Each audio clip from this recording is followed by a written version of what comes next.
نبی نبی بولے، پڑھوں جو نعت تو دنیا نبی نبی بولے، قلم اٹھاؤں تو لہجہ نبی نبی بولے، پڑھوں جو نعت تو دنیا نبی نبی بولے، ہے نام سرور کونین میں شفا ایسی، اما مریض کیا ہے مسیحا نبی نبی بولے، اما مریض کیا ہے مسیحا نبی نبی بولے، ہے نام سرور کونین میں شفا ایسی، اما مریض کیا ہے مسیحا نبی نبی بولے۔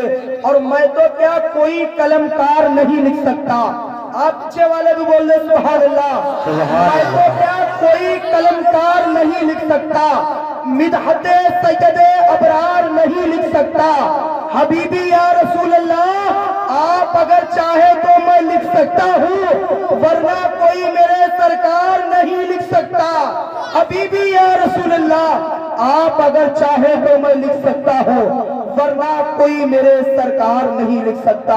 ماشاءاللہ بڑے اچھے انداز میں آپ حضرات نعت نبی صلی اللہ علیہ وسلم سماعت فرما رہے تھے۔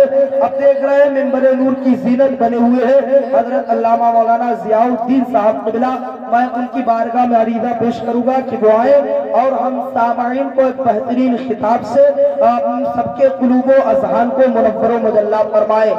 شاعر کہتا ہے، ذرا محبت سے پیچھے والے کہتے ہیں یا رسول اللہ، ارشاد فرماتے ہیں کہ سرور کہوں کہ مالک و مولا کہوں تجھے، بول دے پیچھے میں سبحان اللہ، کہ سرور کہوں کہ مالک و مولا کہوں تجھے، باغ خلیل کا گلے زیبا کہوں تجھے، اب تیرے تو وصف ہے بے تناہی سے ہے بری، حیران میرے شاہ میں کیا کیا کہوں تجھے، اور لیکن رضا نے ختم سخن اس میں کر دیا، خالق کا بندہ خلق کا آقا کہوں تجھے، خالق کا بندہ خلق کا آقا کہوں تجھے۔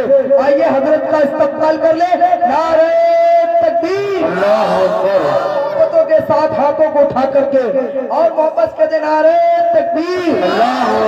شاعر کہتا ہے کہ بلند جس کا بھی ہوگا شعور بولے گا، کبھی نہ بولنے والا ضرور بولے گا، اور زبان عشق پر پابندیاں نہیں لگتی، نبی کے نام پر سنی ضرور بولے گا، زبان عشق پر پابندیاں نہیں لگتی، نبی کے نام پر سنی ضرور بولے گا، اور رنگ محفل کا میاں اور بھی گہرا کر دو، داد و تحسیس سے اسے اور سنہرا کر دو، ایسا نعرہ ہو کہ کان کے پردے پھٹ جائے، حضرت دشمن حضرت شبیر کو پہرا کر دو، نعرہ تکبیر، یا رسول اللہ،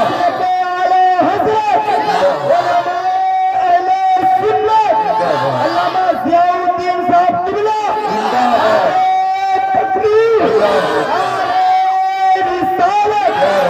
فقیر شہر اس سڑک پر دھیرے چل، فقیر شہر اس سڑک پر دھیرے چل، امیر شہر کے بگلے پہ دھول جاتی ہے اور اجالا دیتی ہے بھٹکے ہوئے مسافر کو، جہاں جہاں بھی حدیث رسول جاتی ہے۔ سبحان اللہ، سبحان اللہ۔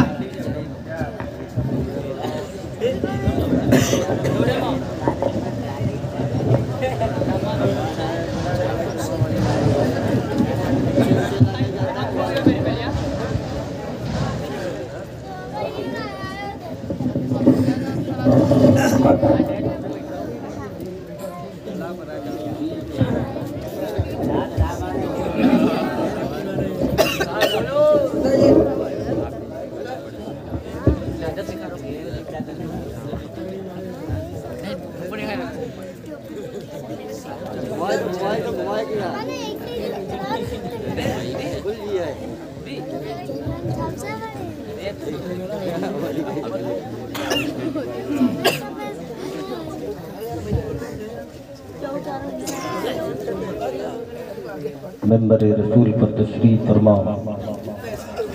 مقتدر و موقر علماء اہل سنت، خصوصیت کے ساتھ استاد العلماء شیخ الخطبہ حضرت علامہ نظام الدین صاحب قبلہ دامت برکاتہم قدسیہ، جملہ سامعین و سامعات السلام علیکم ورحمۃ اللہ وبرکاتہ۔ الحمدللہ الحمد لولیہ والصلاة والسلام علی نبیہ وعلی آلہ المتغدبین بآدابہ اما بعد فاعوذ باللہ من الشیطان الرجیم بسم اللہ الرحمن الرحیم سبحان الذی اسری بعبدہ لیلا من المسجد الحرام الى المسجد الاقصى آمنت باللہ صدق اللہ العلی العظیم وصدق رسولہ النبی الامین المکین الکریم ونحن علی ذالک لمن الشاہدین والشاکرین والحمدللہ رب العالمین۔ آئیے ہمارا سب سے پہلے ساری کائنات کے مرکزی عقیدت یعنی جن کی شہرت عرش پر، جن کی شہرت فرش پر، جن کی شان انا اعطیناک الکوثر، نائب پروردگار، امت کے غمخوار، ہم غریبوں کے مددگار، آمنہ کے لال، عبداللہ کے لاڈلے، دونوں عالم کے مالک و مختار کی بارگاہ بے کس پناہ میں اپنی اپنی غلامی کا ثبوت پیش کریں۔ سارے لوگ مل کر کے بآواز بلند ایمانداری کے ساتھ درود پاک پڑھیں۔ اللہم صلی علی سیدنا شفیعنا مولانا محمد معدن الجود والکرم والہ الکرام وابنہ الکریم مبارک وسلم صلاۃ و سلام علیک یا رسول اللہ صلی اللہ تعالی علیہ وسلم۔ یہ دو بچے بیٹھے ہیں، ان کو ان کی ماں کے حوالے کر دیجئے آپ لوگ۔ سمجھ رہے نا، سو نہیں رہے ہیں، ان کی حرکتیں بتا رہی ہیں کہ ان کے اوپر نیند کا غلبہ طاری ہو چکا ہے۔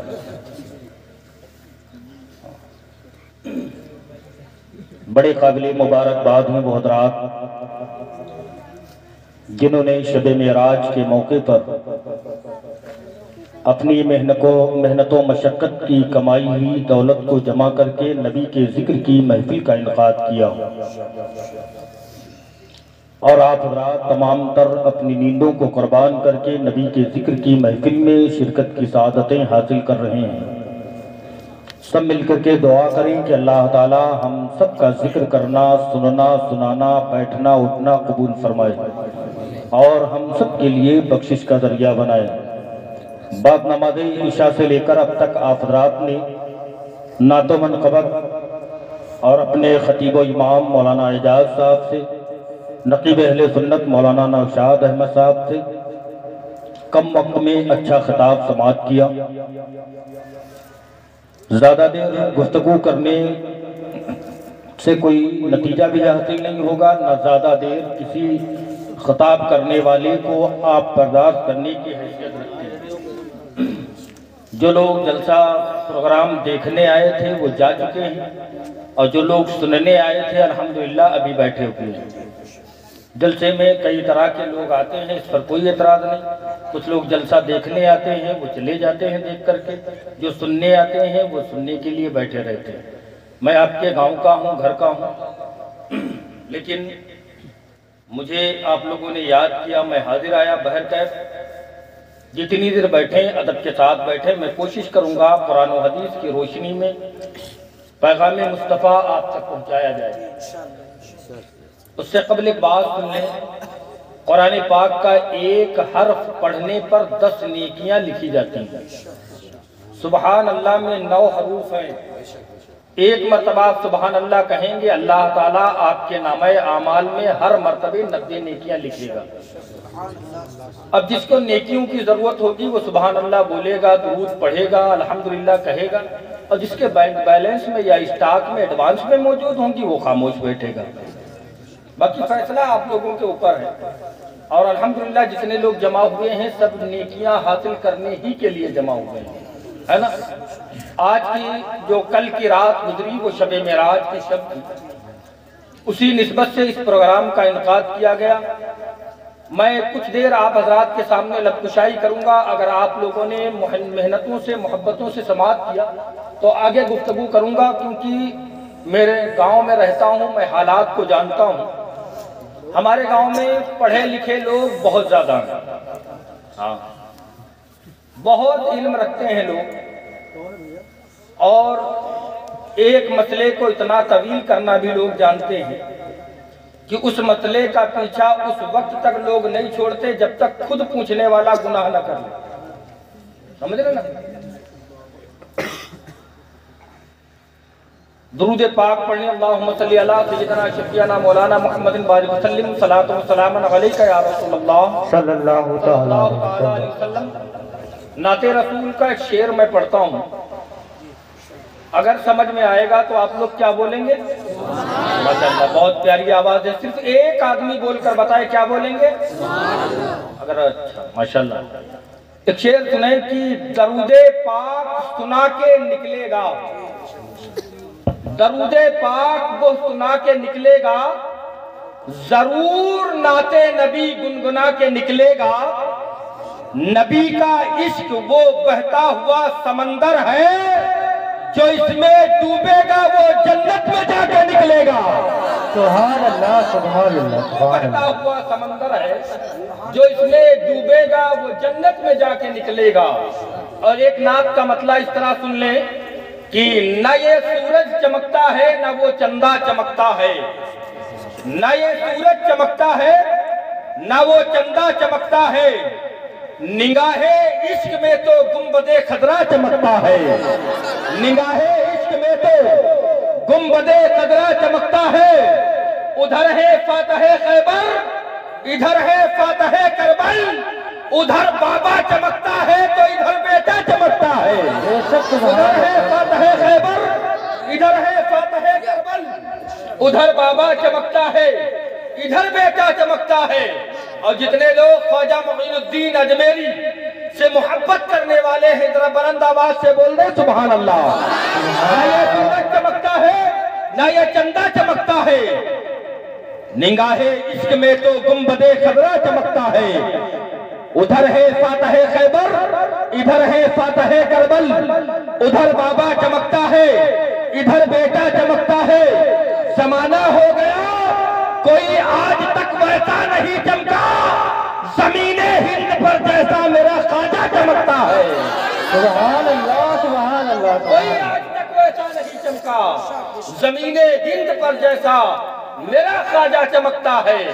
اور جو آیت کریمہ میں نے تلاوت کی ہے اس تعلق سے ایک شعر سن لیں کہ زنجیر ہلتی رہی در بولتا رہا، تاریخ کے حوالے سے ایک شعر سنیں کہ زنجیر ہلتی رہی در بولتا رہا، لوٹے تو ام ہانی کا گھر بولتا رہا۔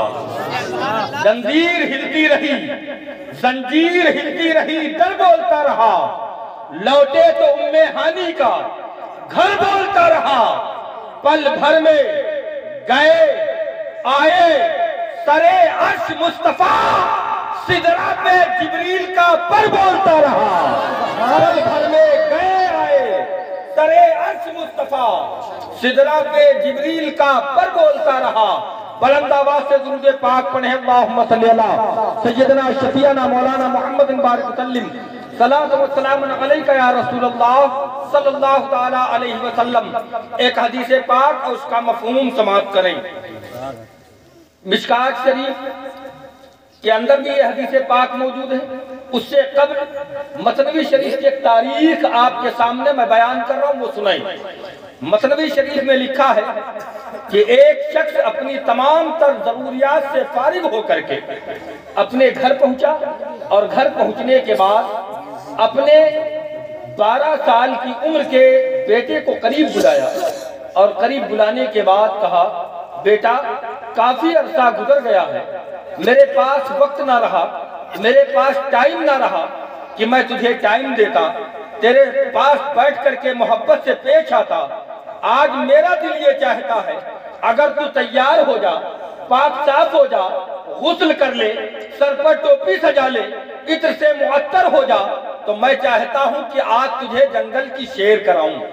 بیٹا خوش ہو جاتا ہے، خوشی میں جھومتا ہوا اپنی ماں کے قریب جاتا ہے، ماں سے سارے حالات کو بتایا، ماں نے بیٹے کو غسل دیا، پاک صاف کپڑے پہنائے، عطر سے معطر کیا، بیٹا خوشی میں جھومتا ہوا باپ کے قریب آیا، باپ کی انگلی کو پکڑا، باپ اور بیٹے دونوں جنگل کی طرف نکلتے ہیں۔ چلتے چلتے جب سنسان بیابان جنگل میں پہنچے، ادھر رب کا حکم ہوتا ہے اے اسرائیل علیہ السلام فلاں جنگل میں اپنے بیٹے کے ساتھ جو شخص جنگل کی سیر کر رہا ہے اس کے قریب جاؤ اور اس کی روح کو تم قبض کر لو۔ رب کا حکم ہوتا ہے، اللہ کے فرشتے حضرت اسرائیل علیہ السلام آتے ہیں، آنے کے بعد اس شخص کی روح کو قبض کر لیتے ہیں۔ بیٹے نے جب اپنے باپ کا انتقال ہوتا ہوا دیکھا، بیٹے کے ہوش گم ہو جاتے ہیں۔ آخر ایسے ماحول میں میرے باپ کا انتقال ہوا ہے، یہاں تو نہ تو کوئی آدمزاد، نہ انسان، نہ کوئی مددگار نظر آ رہا ہے، ایسے ماحول میں کیا کروں؟ بچے کے دل نے فیصلہ کیا، جہاں پر کوئی نہ ہو وہاں پر رب موجود ہوتا ہے۔ رب کی بارگاہ میں اس بیٹے نے سجدہ کیا، رو رو کر کہا تھا، اے پروردگار عالم، تو عالم الغیب بالشہادہ ہے، تو ساری کائنات کا پیدا کرنے والا ہے۔ ایسے جنگل میں میرے باپ کا انتقال ہوا ہے، کوئی مدد کرنے والا نہیں ہے، لیکن کسی عالم دین کو بھیج دے، حافظ قرآن کو بھیج دے، تاکہ میرے باپ کی جنازے کی نماز پڑھا دے۔ بچے کی دعا قبول ہوتی ہے، اللہ کی طرف سے 5 فرشتے انسانی شکل میں حاضر ہوتے ہیں۔